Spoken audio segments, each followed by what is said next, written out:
Om Swastiastu, Namo Buddhaya, salam kebajikan. Sampurasun.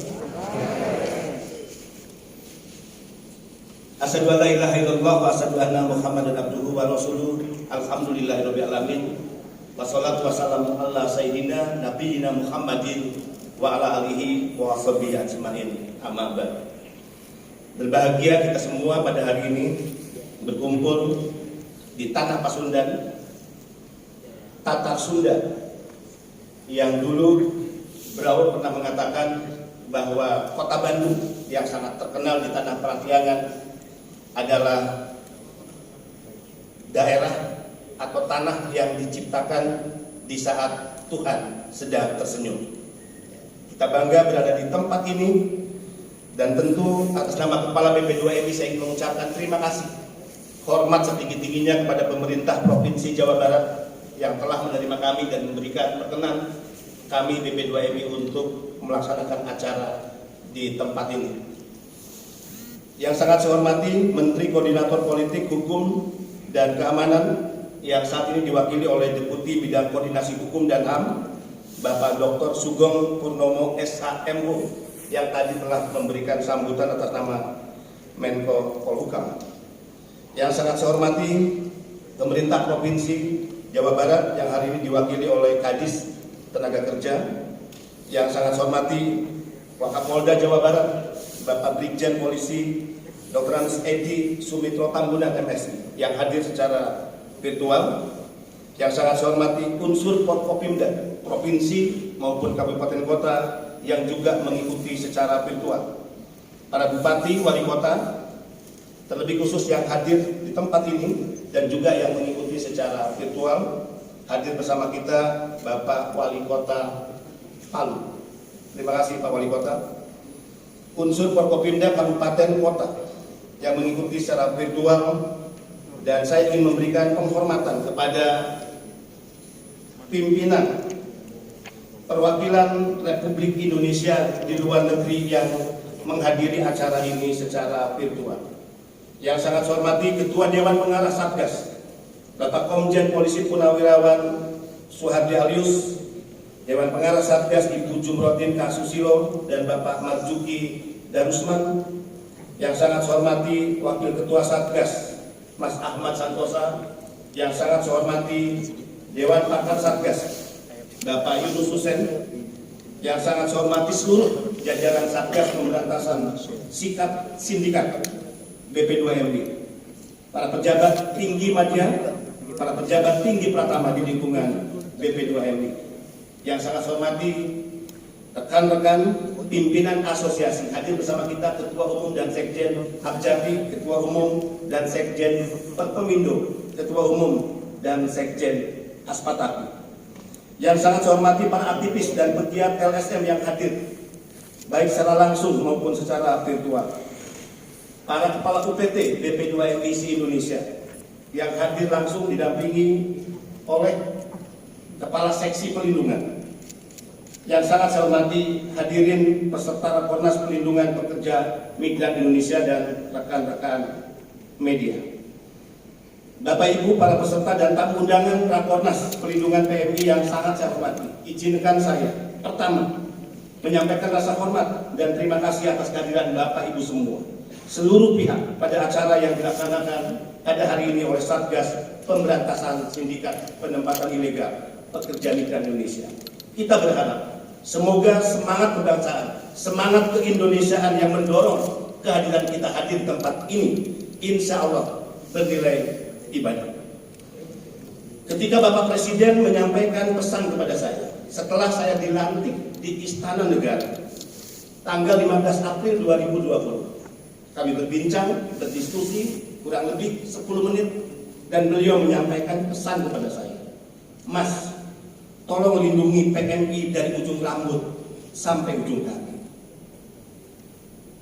Menurut saya ini bukan sekedar pesan biasa, tapi pesan tentang keberpihakan secara moral dan dedikasi seorang presiden yang membanggakan bagi saya dan kita semua.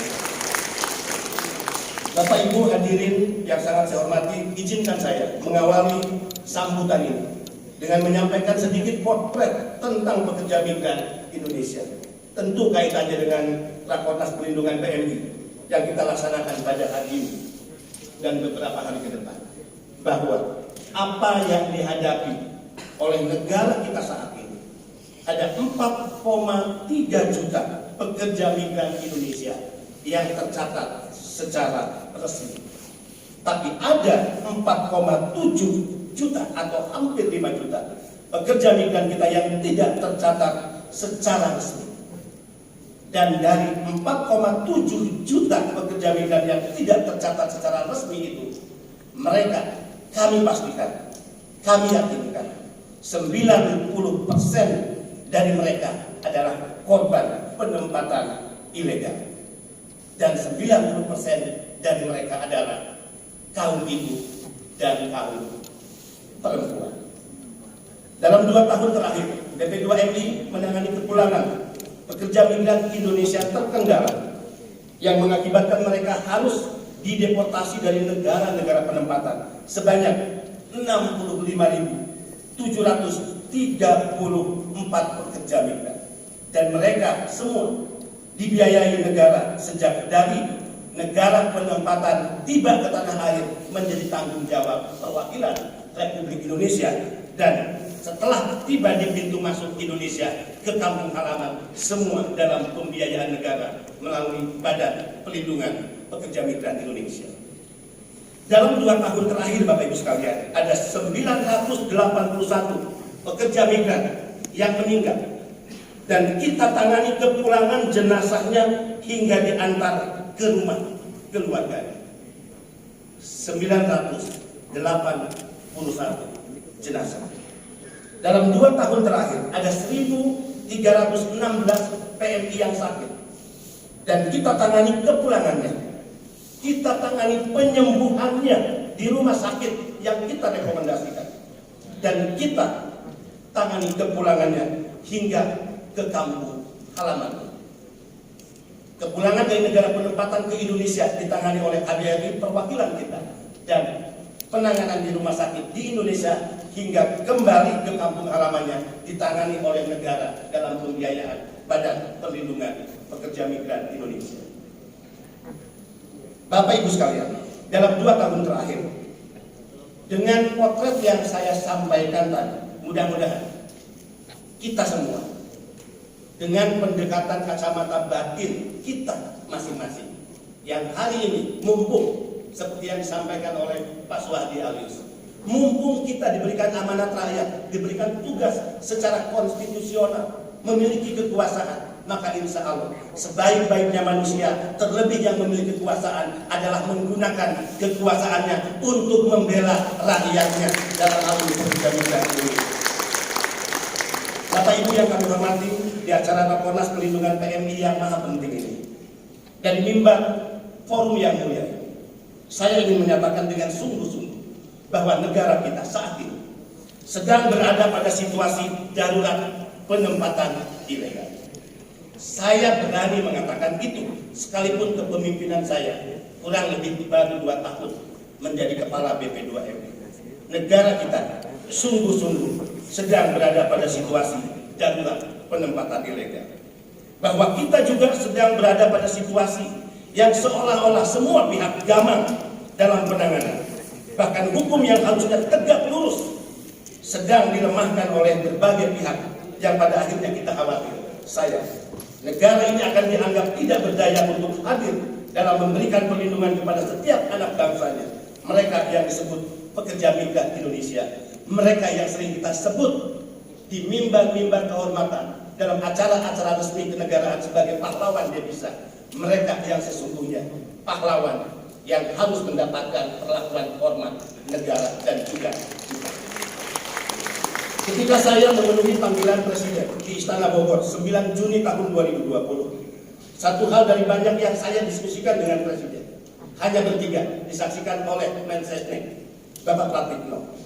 Saya menyampaikan satu dari berbagai hal yang kita diskusikan tentang rencana pembentukan Satgas internal BP2MI untuk pemberantasan sindikat penempatan ilegal. Dan Bapak Presiden saat itu memberikan persetujuannya dengan kalimat singkat tegas, saya setuju Mas, sikat hingga tuntas.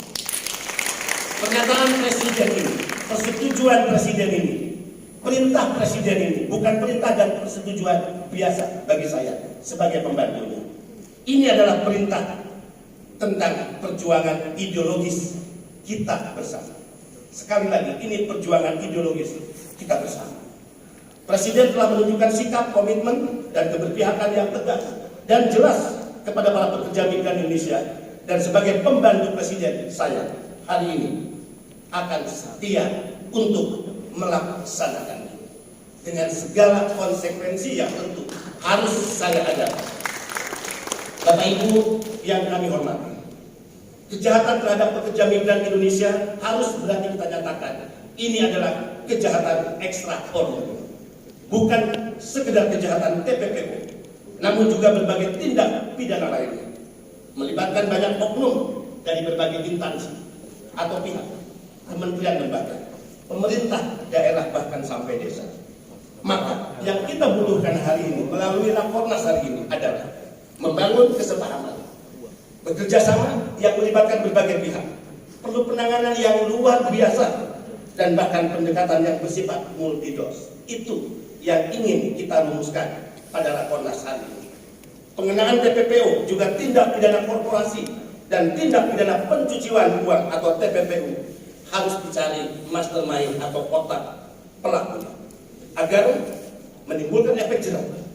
Saya bermimpi satu saat kita mampu menyeret secara fisik, memenjarakan ke sel-sel penjara yang tersedia di Republik ini mereka yang kita sebut sindikat dan mafia, serta menyita dan merampas semua harta kekayaan yang mereka peroleh dari kejahatan bisnis kotor penempatan ilegal.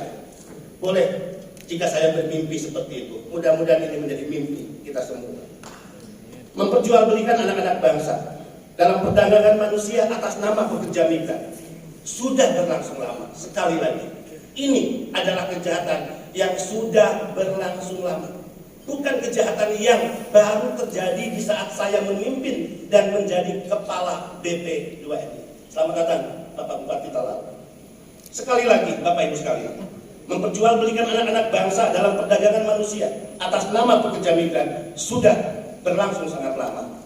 Pesta pora para sindikat, sekali lagi, pesta pora para sindikat dan mafia yang mengambil keuntungan besar dari bisnis kotor ini, seolah mereka menjadi kelompok yang tidak bisa disentuh oleh hukum, kelompok yang the untouchable.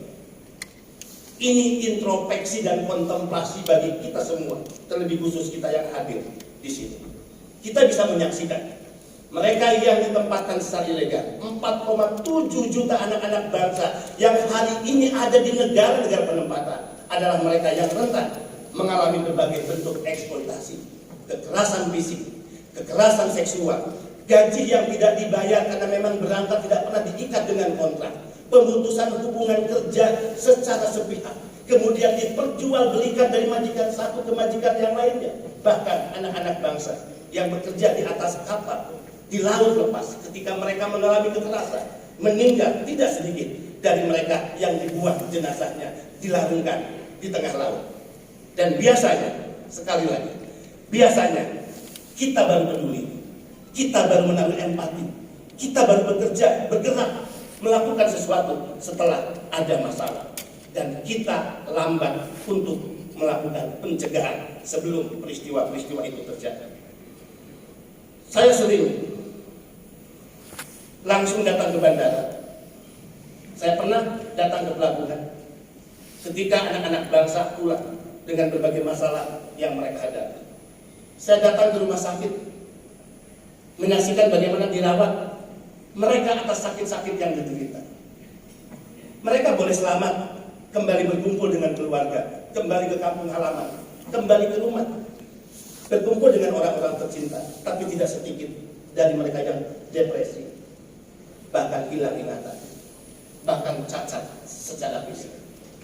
Satu saat saya datang ke Pati, Jawa Tengah, atas peristiwa yang dialami oleh Ibu Sugiyarti. seorang ibu, anak bangsa yang mengalami kekerasan, yang karena kekerasan yang dilakukan oleh majikannya, akhirnya harus kehilangan dua mata, dua penglihatannya. Saya datang bersimpuh di kedua kakinya. Saya meminta maaf atas negara karena saya membayangkan ketika kekerasan itu dialami, dia sedang berpikir dan mungkin meminta tolong siapa sesama warga negara Indonesia yang mungkin ada di dekatnya untuk memberikan pertolongan kepadanya. Tapi bekas setrika di tangan kanannya masih membekas, benjolan di kepalanya tidak hilang, dan penglihatannya hingga hari ini tidak bisa kita selamatkan. Mudah-mudahan apa yang saya sampaikan ini mendorong kita untuk hari ini kita memiliki empati yang sungguh-sungguh, empati atas dasar keberpihakan dan kemanusiaan. Kita tidak mungkin membiarkan ini terjadi. Kita tidak mungkin mengambil terus sikap untuk berdiam diri sebagaimana yang disampaikan oleh Pak Soehardi Alyus. Kita tidak mungkin ingin meninggalkan warisan atau legasi buruk dan menyakitkan bagi sejarah kehidupan TNI itu sendiri. Saya datang menemui Ibu Menlu, saya datang menemui Menteri Kumham, saya datang menemui Ibu Menaker, saya datang menemui Bapak Menko Polhukam, saya datang menemui Jaksa Agung, saya datang dan berdiskusi dengan banyak pihak. PP2MI memiliki kewenangan yang sangat-sangat terbatas. Kita bukan lembaga penegak hukum. Kita hanya membutuhkan sebuah orkestrasi yang menunjukkan bahwa negara ini hadir.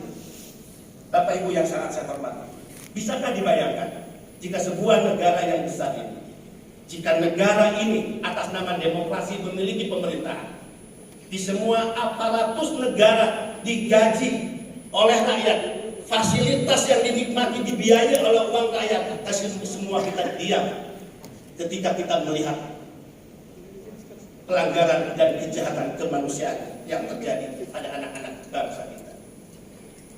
Semua 90% adalah kaum perempuan, semua 90% adalah ibu-ibu.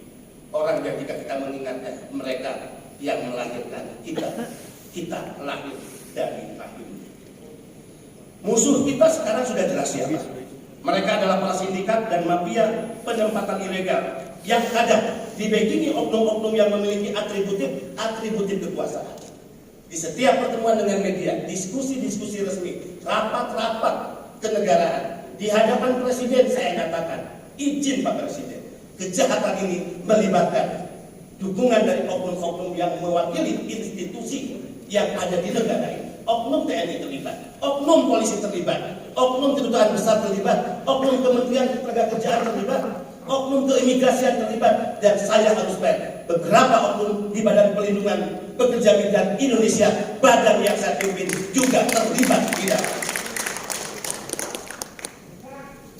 Bapak Ibu sekalian, bisakah kita membayangkan mereka adalah kelompok kecil hanya karena memiliki modal kapital, hanya karena dibackingi oleh oknum-oknum yang memiliki atributif kekuasaan, seolah-olah dengan uang yang mereka miliki mereka bisa mengendalikan negara ini. Pertanyaannya, siapa kita?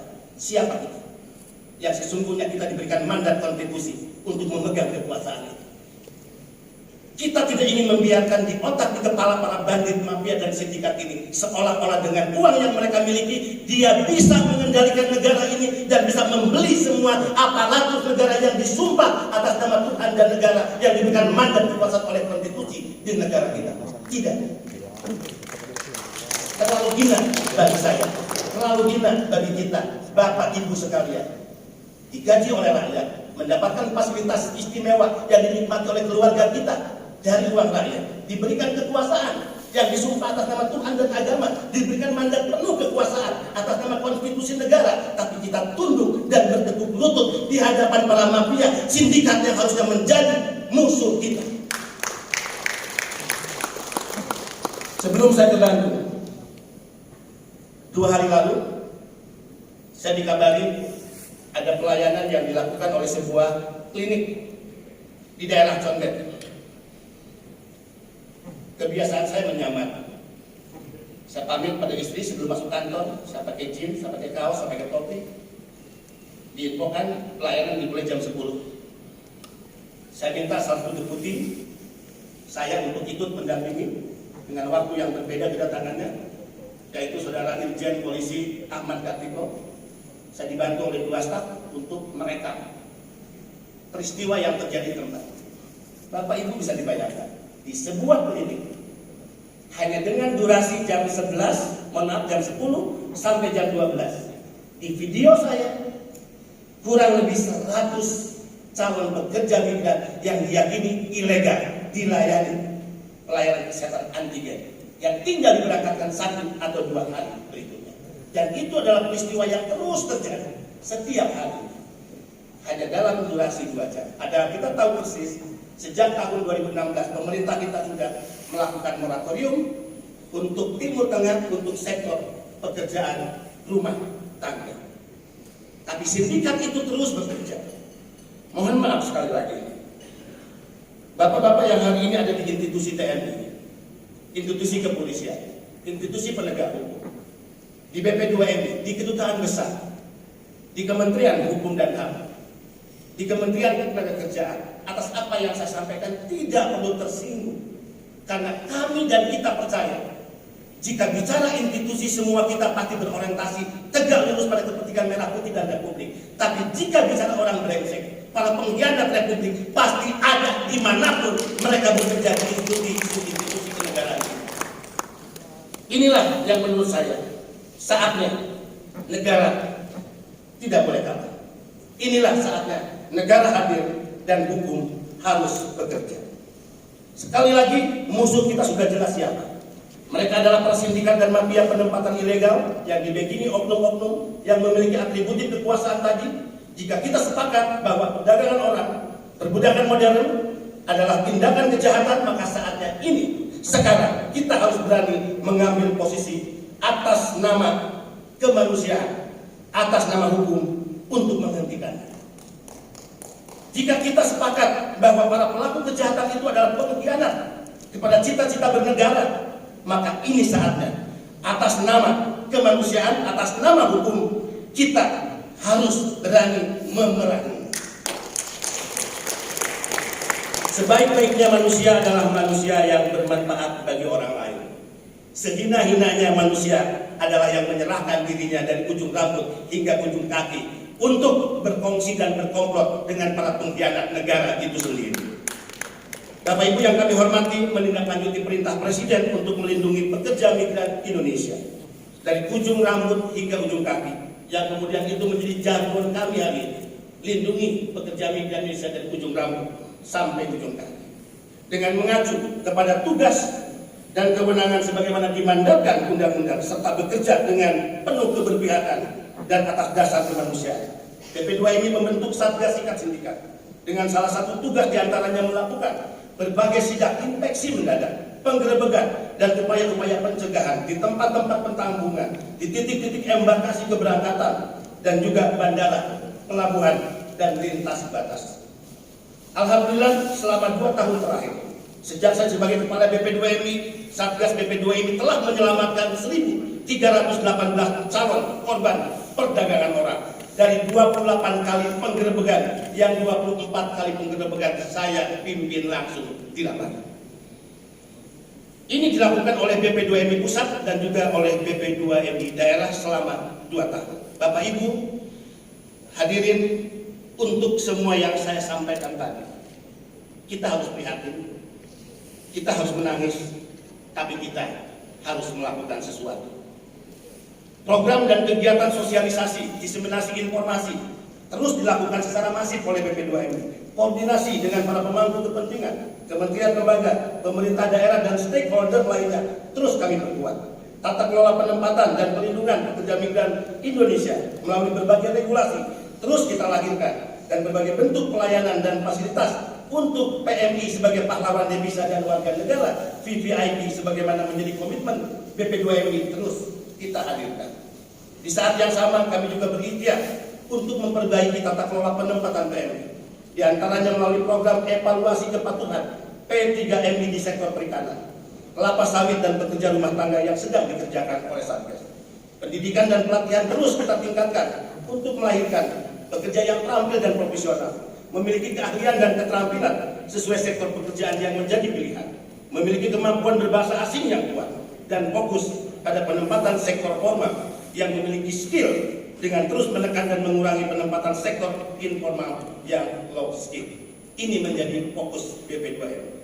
Bapak Ibu yang kami hormati, jika kita bisa sinergi dan kolaborasi, jika kita berorientasi pada kepentingan merah putih dan republik, inilah saatnya kita lakukan konsolidasi, merapatkan semua kekuatan, membuat peta jalan, merumuskan semua kebijakan, memastikan satunya tindakan di lapangan.